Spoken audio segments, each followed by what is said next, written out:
오늘 날씨가 굉장히 많이 춥습니다. 이 추위 가운데 뚫고 하나님의 은혜를 경험하시기 위해 이 자리에 오신 모든 여러분들을 축복하고 환영합니다. 잘 오셨습니다. 오늘도 하나님의 크신 은혜가 여러분들과 함께 하시기를 간절히 소망합니다. 오늘 우리가 함께 살펴볼 말씀은 출애굽기 말씀입니다. 출애굽기는 구원이 어떻게 시작되는지를 알려주는 책이죠.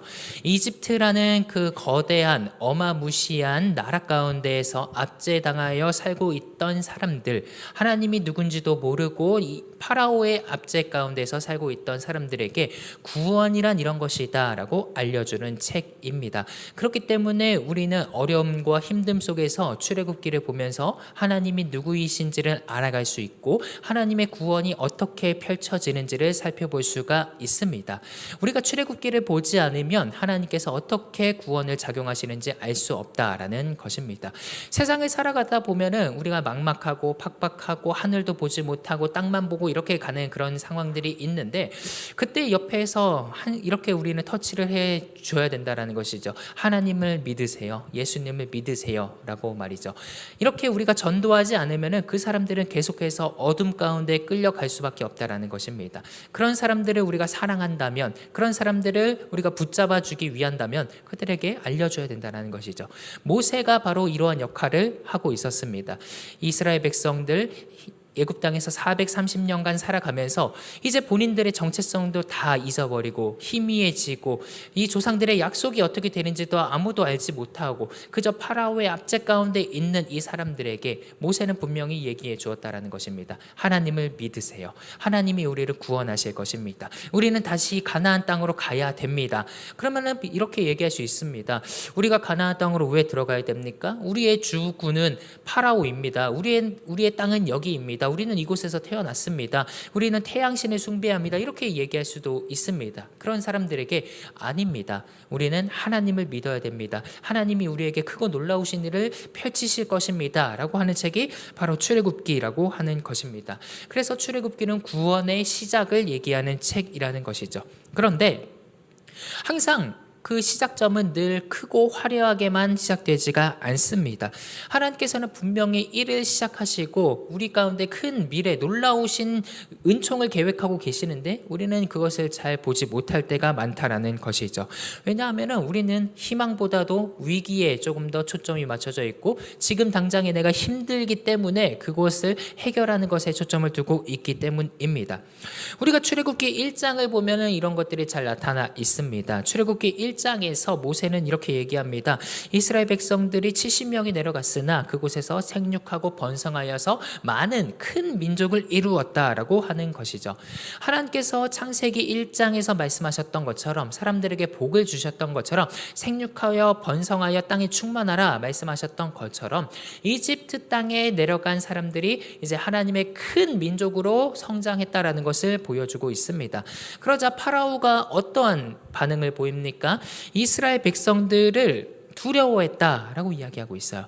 요셉을 알지 못하는 왕이 일어나서 이스라엘 백성들이 우리 민족이 아닌 다른 민족들이 계속 강대해지고 커지니까 그들을 두려워하여서 억압하기 시작했다라고 하는 것입니다.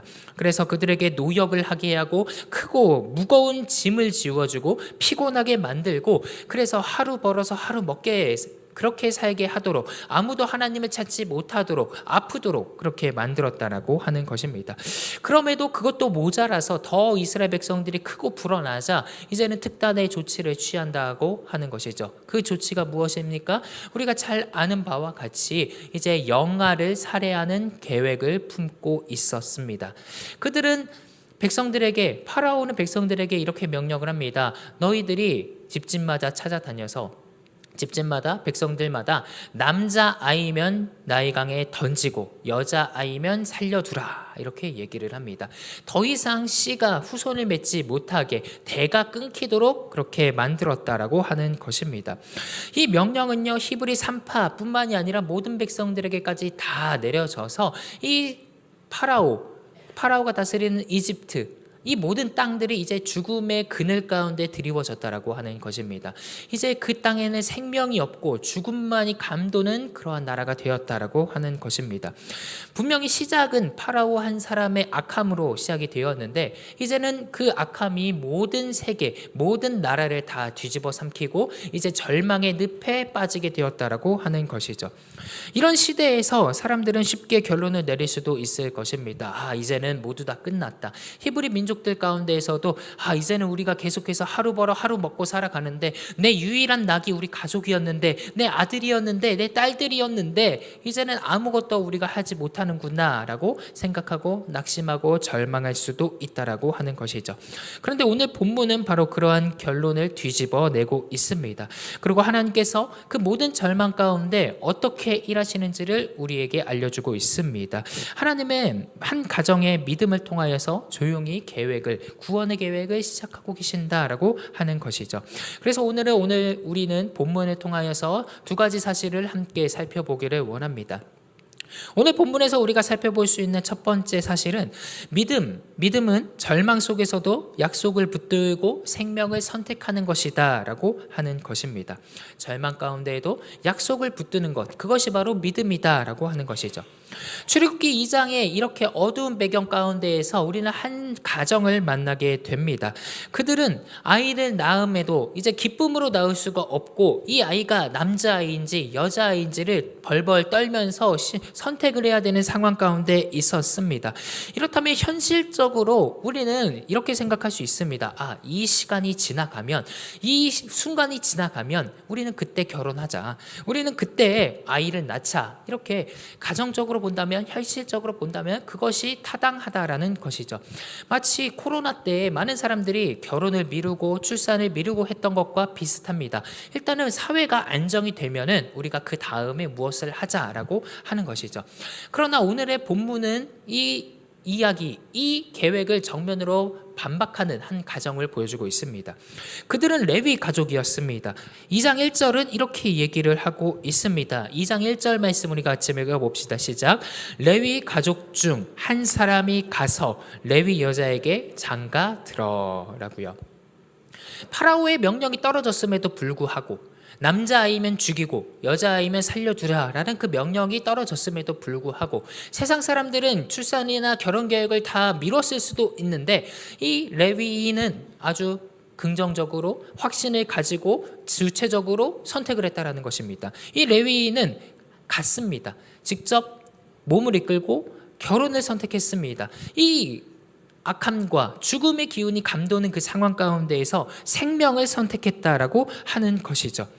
이 문장은 시대 분위기를 거슬리는 한 사람의 결단을 보여주고 있습니다. 낳지 말라, 너희들은 생육하고 번성하지 말라, 너희들은 약해져야 된다라고 했을 때 생명을 포기하지 않겠다라고 이야기하고 있습니다. 그렇게 레위인은 장가들어서 결혼하고 어떤 일이 벌어집니까? 2장 2절에 보면은요, 그 여자가 임신하여 아들을 낳았다라고 이야기합니다. 아들을 낳았다, 어떤 생각이 드십니까? 아들을 낳았다, 이 아들은 죽어 마땅한 아들입니다. 파라오의 명령에 따르면 나일강에 집어다 던져야 되는 그 아들입니다. 그런데 이 명령이 떨어졌음에도 불구하고 그들은 결혼했고 아이를 낳았고 아들을 낳았다라고 하는 것이죠. 그래서 이 선택의 기로에 이제 놓여져 있게 되었습니다. 이 가정은 이 아이를 놓고 고민을 하기 시작합니다. 버려야 되는가, 나일강에 던져야 되는가, 죽여야 하는가, 아니면 살려야 하는가라는 그 선택이요. 그런데 이 어머니가 아이를 보았습니다. 그랬더니 그 아이가 어떻게 생겼냐? 잘생겼다, 이렇게 얘기하고 있습니다. 예나 지금이나 잘생기면 어떻게 할 수가 없는 것처럼 보입니다. 어떻게 이 아이가 박보검처럼 생겼는지 아니면은 뭐 어떤 연예인처럼 생겼는지 얼굴을 보니까 굉장히 잘생겼다. 그래서 마음이 좀 요동해서 못 죽였는지도 모르겠습니다. 그런데 이 잘생겼다라는 말은요, 그저 얼굴이 잘생겼다, 성격이 성격이 잘생겼다, 온순하다 이런 말을 넘어서 하나님의 창조 계획을 보게 하는 단어입니다.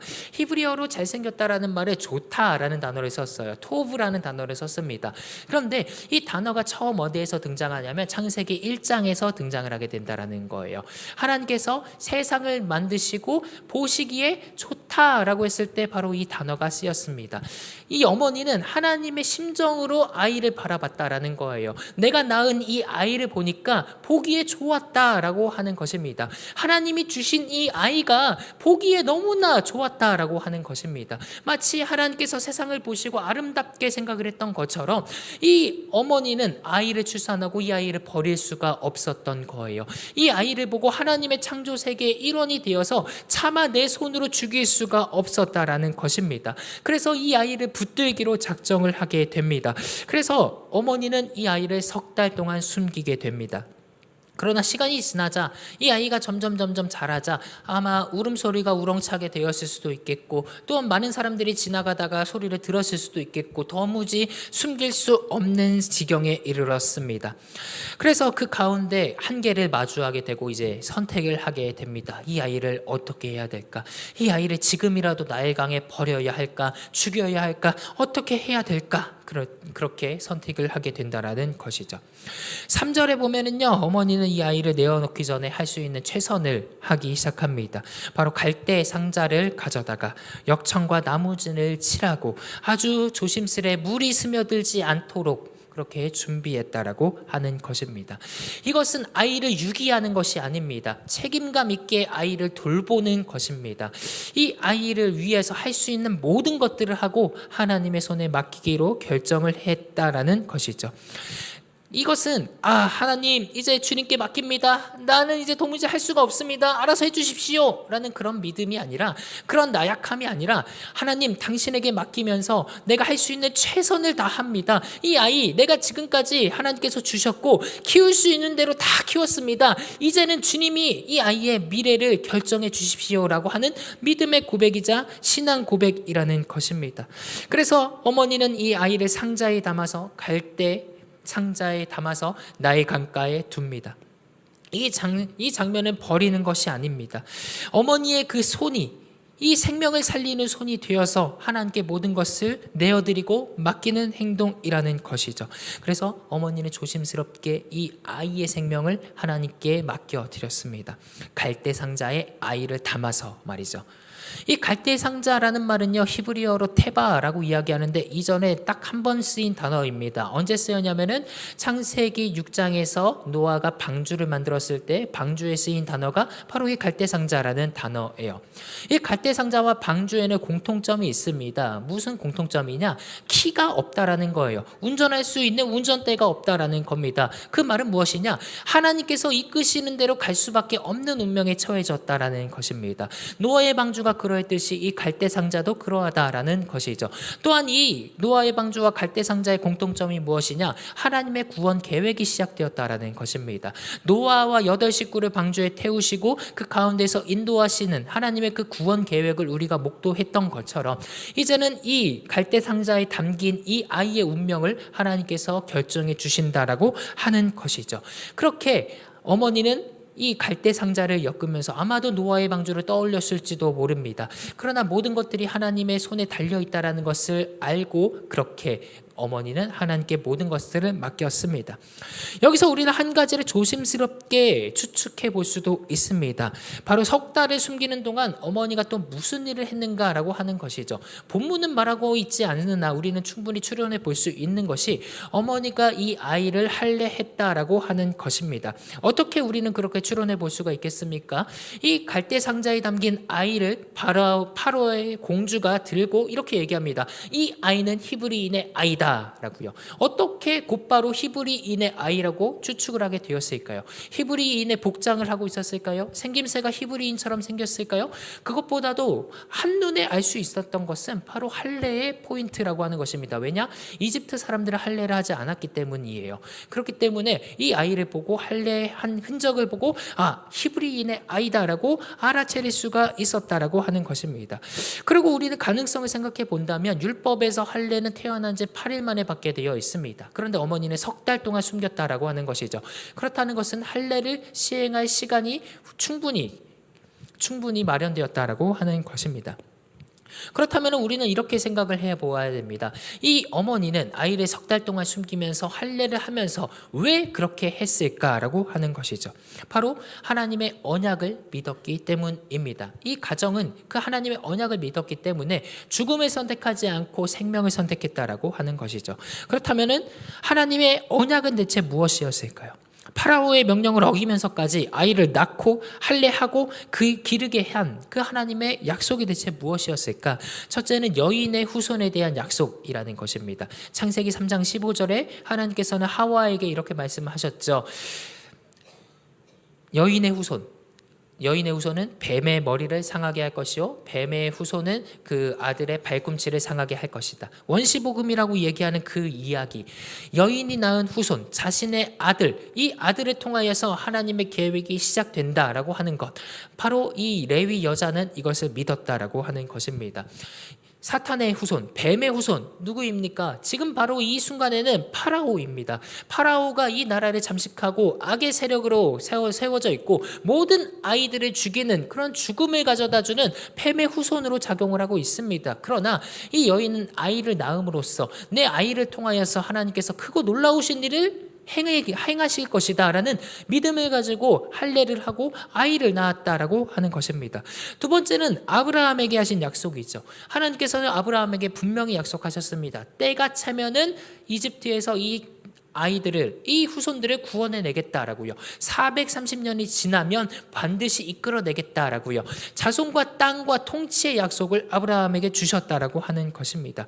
그렇기 때문에 아무리 시간이 길어도 하나님의 약속이 이루어지지 않는 것처럼 보여도 그 시간이 무려 400년이라는 시간이 지났음에도 불구하고 이 여인과 이 가족들은 그 약속을 기다렸다라고 하는 것이죠. 이 아이를 통하여서 아브라함에게 해주신 하나님의 약속이 이루어질 것이다.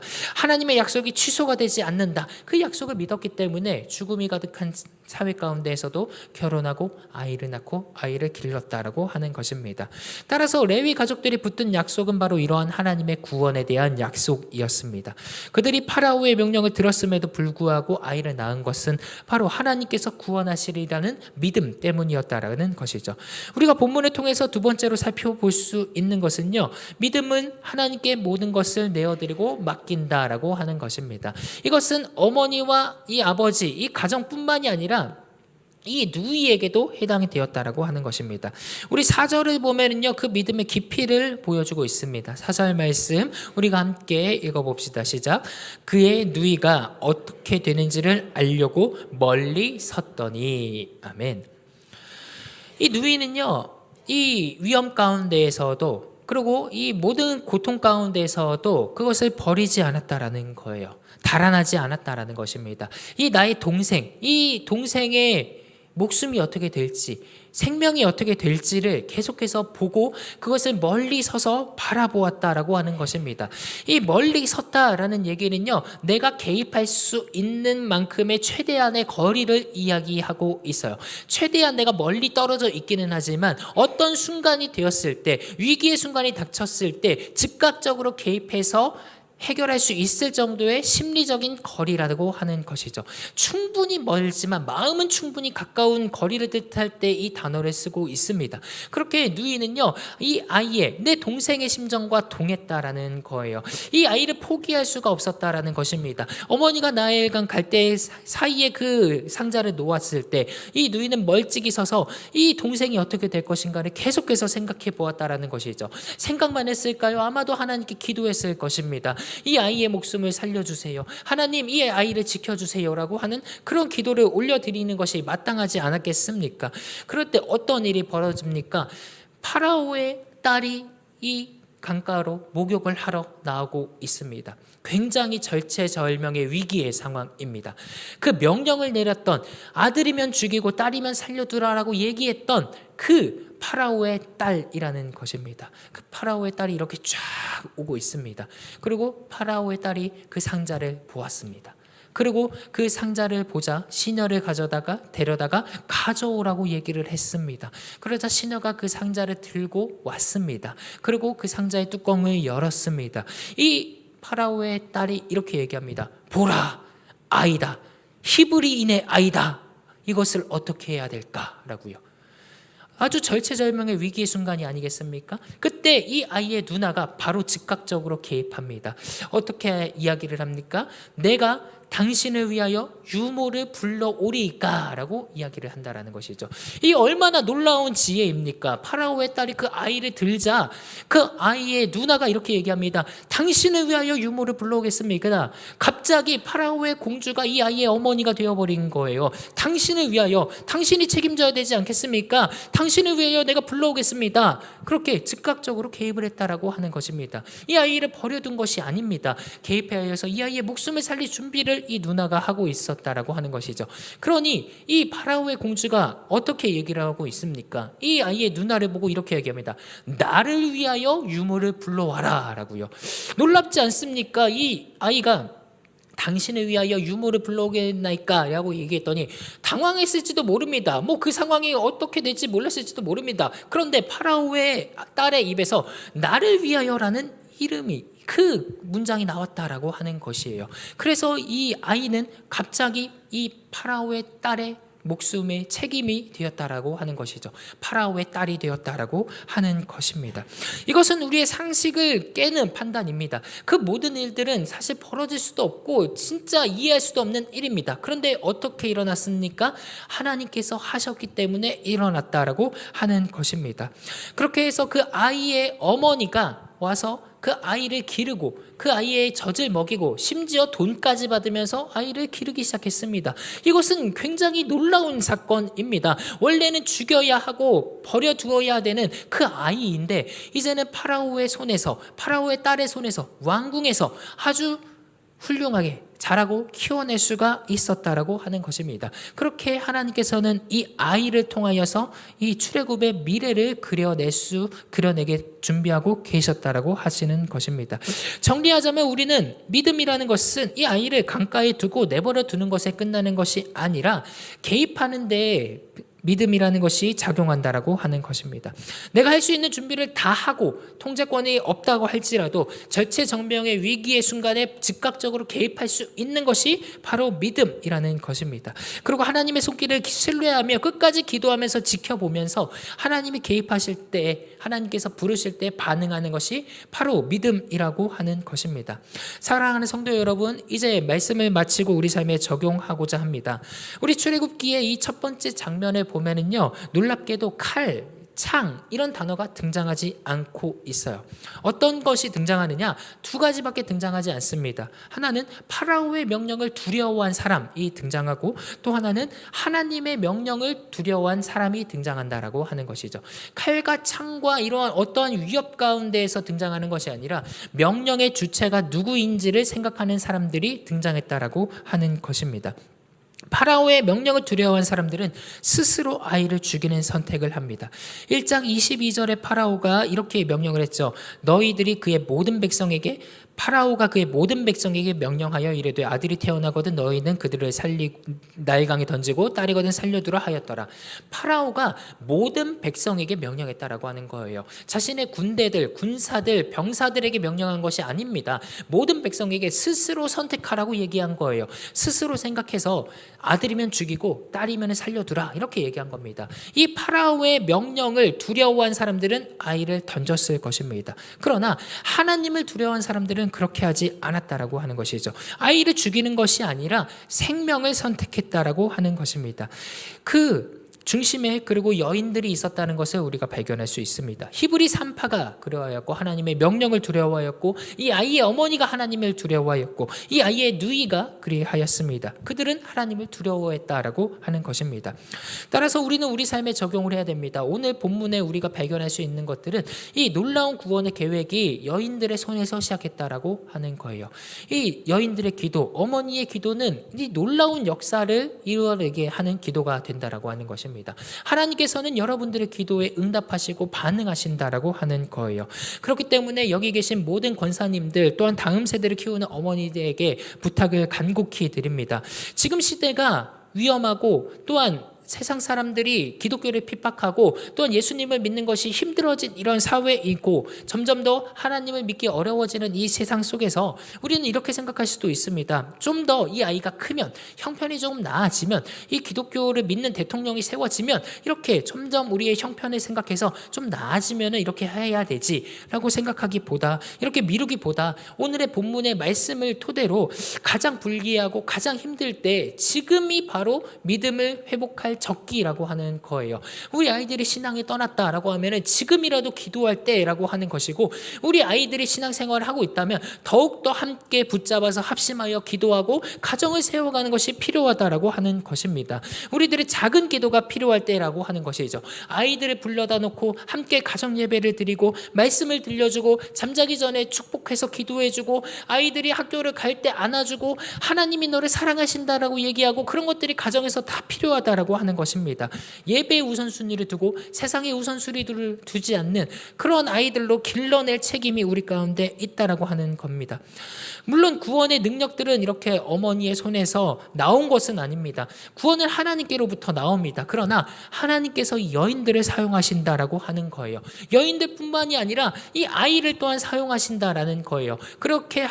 그것을 통하여서 하나님께서는 이 놀라운 구원의 계획을 계획하고 계신다라고 하는 것입니다. 그래서 우리는 늘 하나님께 반응하고 하나님께 기도하고 하나님을 찾아야 된다라고 하는 것입니다. 오늘 하나님께서는 우리의 작은 기도와 작은 순종을 사용하신다라고 하는 것입니다. 그렇기 때문에 우리는 언제나 기도하고 순종해야 합니다. 그리고 하나님께서 그것을 현실로 나타내실 때 우리는 반응하고 하나님께 찬양하고 영광을 돌려야 된다라고 하는 것이죠. 오늘도 하나님께서는 우리를 사용하셔서 일하십니다. 그리고 우리의 아이들을 통하여서 이 지역사회를 바꾸실 것입니다. 비록 지금은 우리가 알지 못합니다. 우리의 자녀들, 우리의 아들들이 어떻게 커갈지, 어떻게 주님의 사람으로 사용될지 알 수는 없습니다. 그러나 우리가 하지 않으면 이 아이는 점차 교회를 떠날 수밖에 없습니다. 그렇기 때문에 가정에서부터 길러내야 된다라고 하는 것이죠. 하나님의 약속을 붙잡아야 된다라고 하는 것이죠. 그렇기 때문에 우리는 본문을 통해서 두 가지를 붙잡아야 된다라고 하는 것입니다. 첫 번째는 절망 속에서도 생명을 선택해야 된다라고 하는 것이고, 두 번째는 더 우리가 붙잡을 수 없을 때에는 나의 모든 것을 내려놓고 기도하면서 주님께 모든 것을 맡기는 것이 필요하다라고 하는 것입니다. 할 수 있는 만큼 우리가 최대한 다음 세대를 길러냅시다. 그리고 다음 세대의 모든 것들을 하나님께 맡깁시다. 그렇게 되면 하나님께서 하나님의 때 우리 아이들을 사용하시고 우리 중앙성서교회를 사용하시고 우리 한국교회를 사용하시고 그를 통하여서 우리 전 세계 민족들이 복음화되게 하나님께서는 사용하실 것입니다. 우리는 지금 그 시작점에 있습니다. 이것을 생각하시며 기도하며 나아가는 저와 여러분 되기를 간절히 소망합니다. 기도하겠습니다.